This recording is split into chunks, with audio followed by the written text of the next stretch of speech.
በነገራችን ላይ ለአንድ ሀገር እድገት አንድ ወሳኙ ነገር ምን መሰላችሁ? የምርት ጥራት ነው።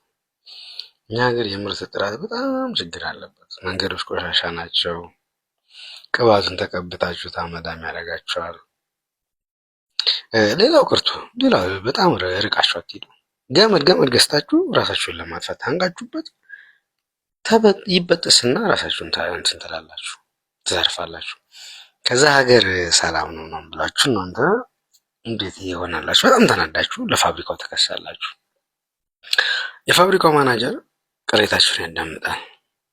ምን ብሎ ይመልሳል መሰላችሁ? ወይል እንግዲህ በአሁን ራሱን የሚያጠፋውን ሰው አይተን የገመድ ጥራቱን እናስተካክላለን። አሁን ግን ለአንድ ግለሰብ ብለን የገመድ ጥራቱን ለማስተካከል የበጀት እጥረት አለብን። ስለዚህ የተበላሸው ምርት እዛው ማምረታችንን እንቀጥላለን ብሎ ይመልሳቸዋል። እንዲህ ነው ደንበኛው የሚስተናገደው? ቆይ እንዲህ ነው ደንበኛው የሚስተናገደው? እንዲህ እኮ አይደለም እኮ እንዲህ ምናምን ተብሎ ነው እንዲህ እንደዚህ ነው የካፒታሊዝሙ እንደዚህ ነው እንዴ?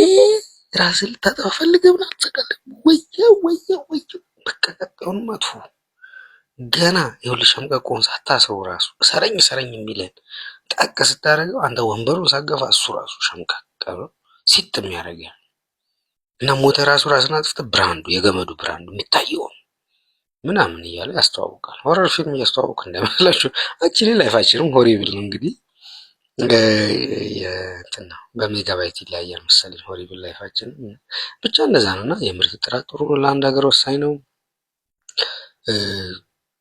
እንግዲህ ጥሩ ነው ማለት እኔ ብዙ ጥሩ ነገሮች ነው ያሉ ጥንክር ያሉ ጽድት ያሉ ማፈናቀሎችን፣ ጽድት ያሉ የእርስ በርስ ጦርነቶች፣ ጽድት ያሉ እገታዎችን አይቻለሁ።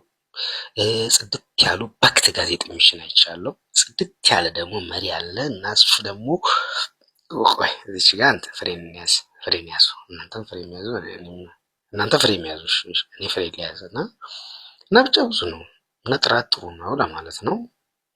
አመሰግናለሁ።